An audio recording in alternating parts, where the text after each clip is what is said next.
Yandere Simulator, a game that has been in development since March 31st, 2014, will most likely never see the light of day now. Woo!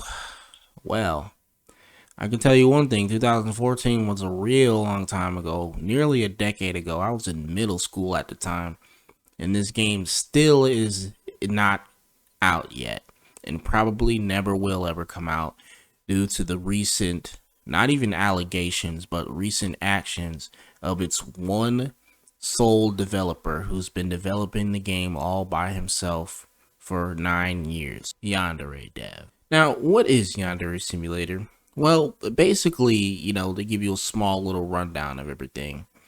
It's a game where you play as a yandere whose goal is to win her senpai's affection and kill her rivals so she can be his one lover.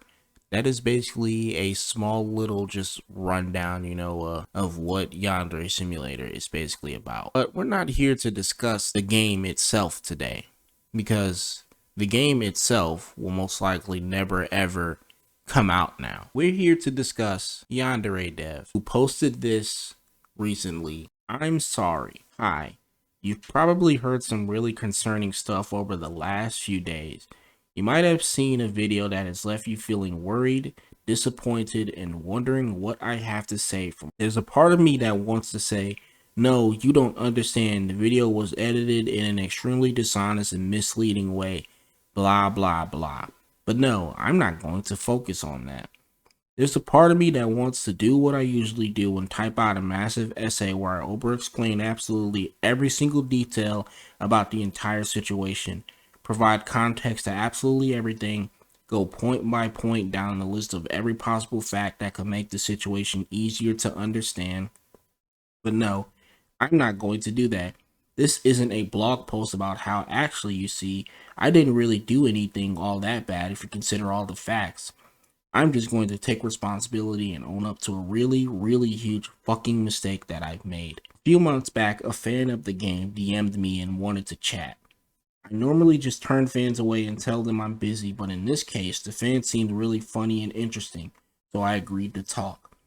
After around 2 months, I agreed to do a voice chat with her. Right off the bat, she let me know that she was 16. At the time, I didn't even perceive this as a problem. What do I care what her age is?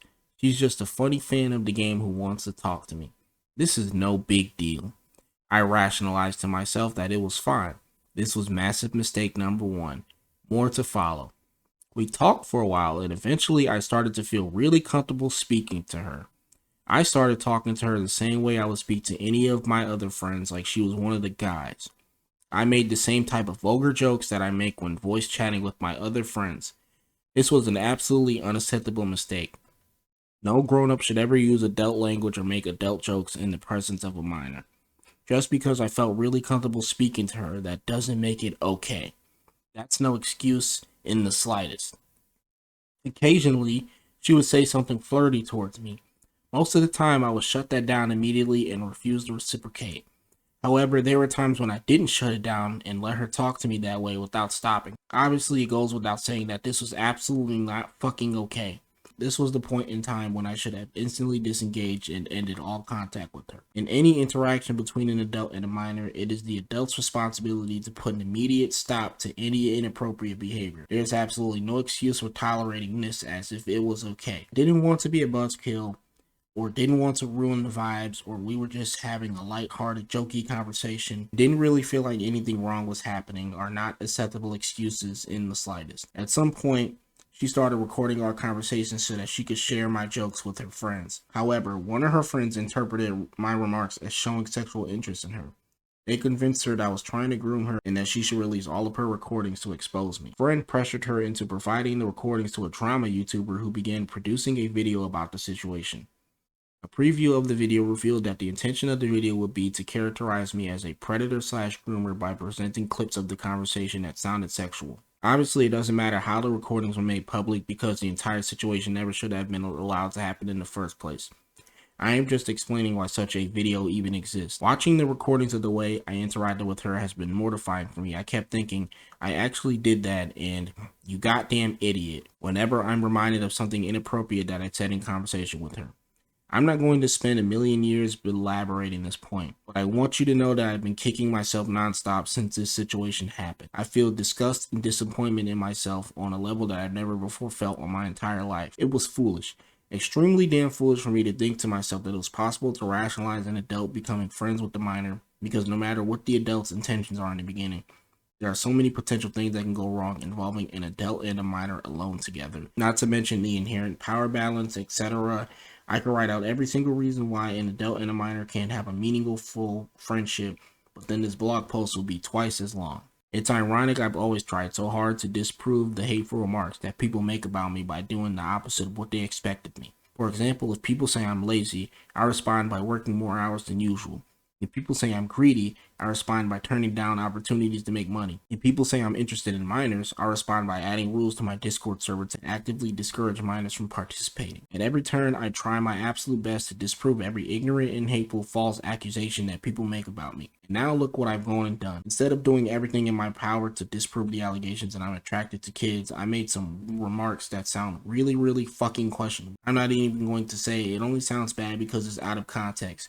If only you had the context, you'd understand that it wasn't so bad. I'm just going to own up to this one. The fact that it even happened at all is bad.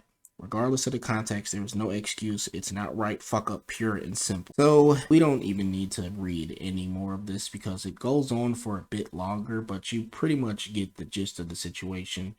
So it's a whole lot worse than that. So we're not going to read the rest of this blog post on Yandere Dev's website because you pretty much get the gist of the entire situation. Yandere Dev has been allegedly accused, and I should say allegedly, because until an actual conviction happens, you can't really call him a groomer or anything yet. Despite all of the evidence that's going to be showcased that proves, quite the contrary, and even though that a conviction hasn't happened yet, it's pretty much just 100% confirmed that this dude really is one. But Yandere Dev has allegations of grooming against him for having sexual conversations with a 16-year-old fan. Now, there was a YouTuber named Ali MCC who made a video detailing the entire, grooming allegations against Yandere Simulator, but unfortunately I can't show the video because it got taken down for copyright strikes by the victim themselves. The minor in question is the one whose name was used as the one that struck down the video by Ali MCC detailing the whole situation. And the reason why for that is because they didn't want this type of stuff like going public anymore, and it has bled into their social life. People are talking about it at their school and everything. And they also don't feel like Yandere Dev is a groomer or nothing, or that he really didn't do anything that much wrong, which is just, I get respecting the victim's wishes and all that, and, listening to the things they got to say and all that, but like, when you go out of your way to put something so detailed and varied about like a individual and the disgusting acts that they committed on the internet, you kind of gotta like look at it this way. You may not be the only victim, but what if there are other victims out there that haven't spoken out and stuff like you did? So let's take a look at some of the messages between Yandere Simulator and this 16-year-old fan that he was messaging back and forth for months. So the one whose name is Cosplay Fan is actually Yandere Simulator. That's actually his name in these messages over here. Well, I wouldn't take a trip to the other side of the country at this point in time, and I'm not emotionally available right now since 90% of my time and focus is on the game development right now. So really the only thing for me to get out of this are lewd pictures and videos to fap to. What the fuck? Alright, yeah, there's just plenty more messages of him talking to this person and just saying some really just disgusting and just crazy stuff, man. Like, I don't know what to say. It's gotten so bad that even the voice actors and YouTubers that pretty much made this game popular and played it a bunch have all stepped away from Yandere Simulator. The voice actors for this game have left.